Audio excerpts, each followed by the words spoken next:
When I started my term as ACR board chair in 2018, I created a standard slide deck, and it's a talk that I've given across the country, indeed across the world. I've given it everywhere from the California Radiologic Society to the Turing Institute in London. And the deck starts with a reflection on what we call our big, hairy, audacious goal.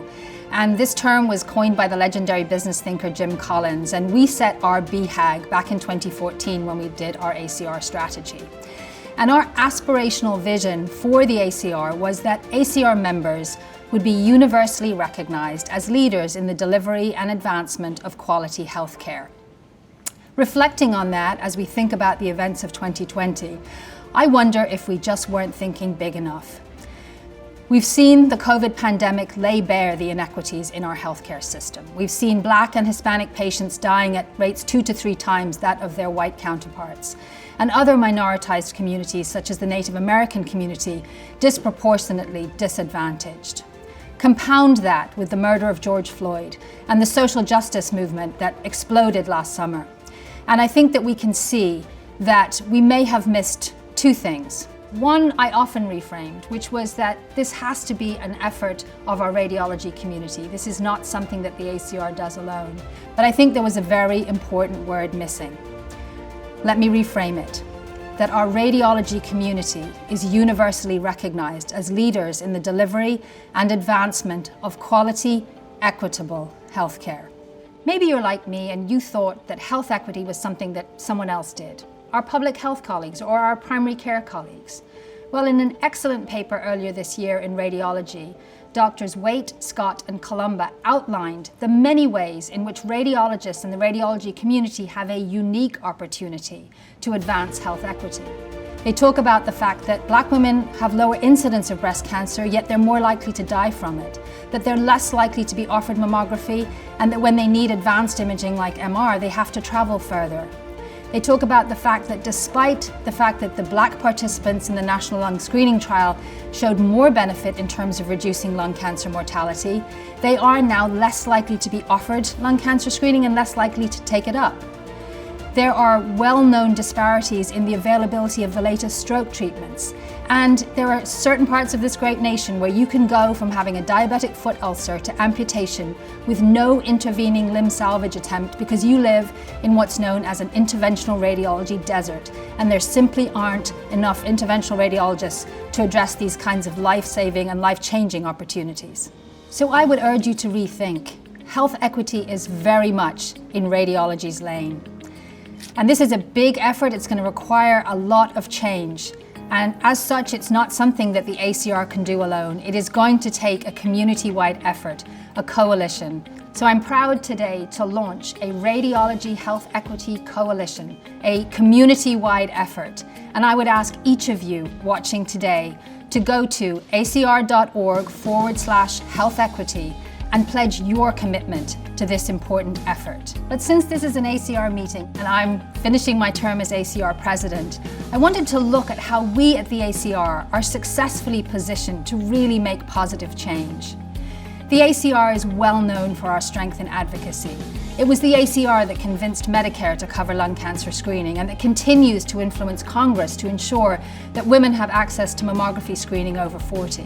We need to continue that advocacy and ensure that we are advocating for payment models and incentives that support health equity and reduce these gaps in access and outcomes. The ACR has focused heavily on external relationships. We were the first professional society to put content on the AMA's Ed Hub. We need to continue that influencing agenda and be intentional about who we need to bring into this coalition as we grow our effort. The ACR educates from medical students to practicing physicians. Through our peer scholarship program, we have opened the door to a career in radiology for brilliant medical students from underrepresented and excluded minorities in medicine. We need to continue those educational efforts, but we need to include concepts of social justice and health equity. The ACR is a research and innovation powerhouse through our Center for Research and Innovation and our Neiman Health Policy Institute. We are recruiting for one of the most diverse trials through our TMIS trial. We need to continue our research efforts. Innovation is, after all, in our DNA as radiologists, but we need to seek out projects and opportunities to not only understand barriers to care and more equitable care, but also ways to reduce those barriers and improve outcomes. Far from being replaced by robots, the ACR has shown that radiologists have an influential voice when it comes to the rapidly evolving world of the application of AI to medical imaging. Through our Data Science Institute, in collaboration with many other stakeholders, we have crafted an ethical way forward for these innovations. Knowing, however, that AI has the potential and in fact the very real danger of not only perpetuating bias but amplifying it, we need to be a consistent voice on behalf of all of the patients we serve. And lastly, the ACR was a leader among professional societies in establishing a patient and family-centered care commission. We have for many years now included patients on pretty much all of our committees. Going forward, we need to amplify the voices of our patients at the ACR, and we need to intentionally include the voices of those who have been excluded and those for whom our health system has not been the greatest in the world. There is a lot to do, and it's going to require our entire community, but it is also not the work of a day or a year, and it is certainly going to outlast my short remaining time in ACR leadership. I'm recording this the week after match day, and I'm sure, like me, you are inspired to see the faces of the brilliant students who've chosen radiology. So as we look forward and think about the best way to address this issue, I thought it would be great to talk to one of those future leaders. Soon-to-be Dr. Jolie Jean is a fourth-year medical student at Tufts in Boston, and she just matched at Weill Cornell, so she'll be joining us to start her radiology career in 2022. Jolie is already engaged in organized radiology. She was a member of the team that put forth the inaugural Medical Student Symposium in January, and she's also a member of the Trainee Advisory Board for Radiographics. I sat down with her to talk to her about her vision for the future of radiology and how we can accomplish our health equity goals. Almost Dr. Jolie Jean. Welcome to Weill Cornell Medicine. It's going to be a year until you actually come on site for your radiology residency. We're both vaccinated, we're following all the guidelines, but we're able to be in person, socially distanced. So we are thrilled that you matched with us. I am just so happy that I matched at my number one choice. And of course you are a New Yorker by birth, so welcome home to New York as well. So Jolie, I was very privileged to read your personal statement during the application process, and I would love if you could share some of what you wrote there about your own personal experience and how that informed your choice of radiology. Absolutely. So I decided to choose a career in radiology in addition to the specialty being at the forefront of life science and technology, also because of a family experience with uterine fibroids.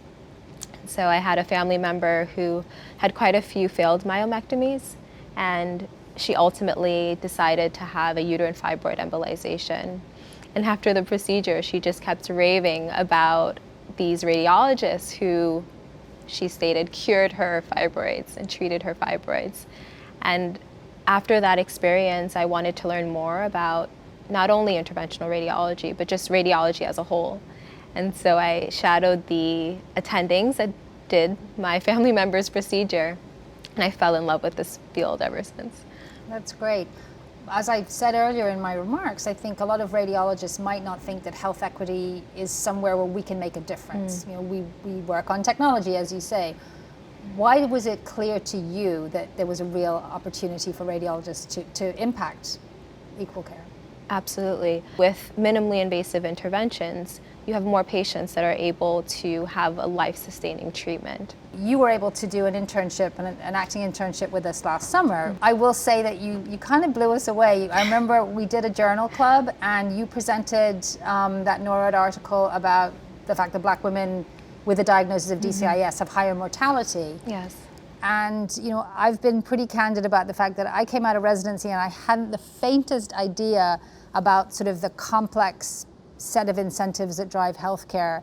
I saw radiology as an opportunity to both bridge my interest and my past experiences in research as well as advocacy. So as radiologists, we know a lot about pathology. We know a lot about physics. We know a lot about anatomy. And I think that it's our opportunity to then step outside of the dark room and be able to talk to our patients, engage in the community. My research was primarily looking at trends in access to breast-conserving surgery. The current data states that a lot of minority women are actually getting breast cancer at a younger age. It's important for these patients to interact with breast radiologists so that they can get their annual screening. It was several years ago at this particular conference that Dr. Zeke Emanuel stood up and said, look, you're all going to get replaced by robots, you know, you should choose something else. Can you talk about why you are enthusiastic about this as something that a medical student should choose? It's really important for other med students to have access to radiologists in med school. And radiology is one of those subspecialties that's not commonly incorporated into the core curriculum. So having an ACR Med Student Symposium, we were able to bring in medical students from across the nation and talk to them about the future of radiology. Radiologists and AI will work side by side. Humans bring a lot to the table that computers can't. So if anything, AI will just improve what we do as radiologists. We stated the Hippocratic Oath in the beginning of med school. So at the end of the day, it's important that we are at the forefront of patient care and that we are making sure that these interventions, these algorithms are not biased. For sure. In terms of perpetuating bias as well, that's something that I'm particularly concerned about. I think about Professor Ruha Benjamin's, term, the new Jim Code. And if unchecked, new technology could actually perpetuate certain biases and actually worsen inequality if we're not careful. We really need to be reflecting the communities and the patients we serve to ensure that their interests are protected.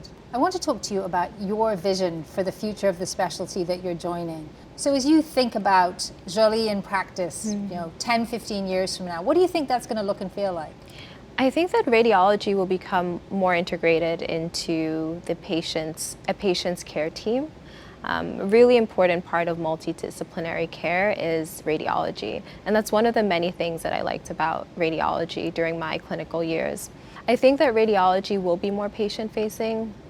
I'm excited about the future of radiology. I want to be visible to my patients. I want to advocate for them, both personally but also in the reading room. I want to be able to interact with AI, interact with technology, such that my patients are getting the proper diagnosis, and also to provide them with minimally invasive interventions that can save their lives.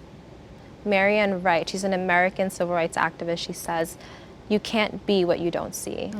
And so it's important for me to be visible so that my patients can see that there's a human being behind the screen that is both advocating for them, but is also an integral part of their care. Thank you for that great conversation, and I'm excited by your vision for the future of radiology. Thank you for having me. Well, I'm sure you'll agree that our future is bright and in very good hands. And that's great because there is a lot to do. Once again, this is going to require a community-wide effort. Our Radiology Health Equity Coalition that's being launched today will require the participation of all of you. Once again, please go to www.acr.org/health equity and commit to this important effort. The good news is we have history. We've done this before. When we came together for Image Wisely and Image Gently to promote safer imaging, we didn't do that as one society, we did it across our entire community. I'm very optimistic. There's a word in the Irish language, meitheal. It talks about a community coming together around a task. This is going to require a radiology meitheal, and I'm looking forward to being part of that journey. The ACR's effort will be ably led going forward by my colleague and mentor, Dr. Jacqueline Bello, our Vice Chair. Nobody better to lead this task. And I'll leave you with the hope that in future we will indeed recast our big, hairy, audacious goal and make it even bigger. That our radiology community is universally recognized as leaders in the delivery and advancement of quality, equitable healthcare. Thank you.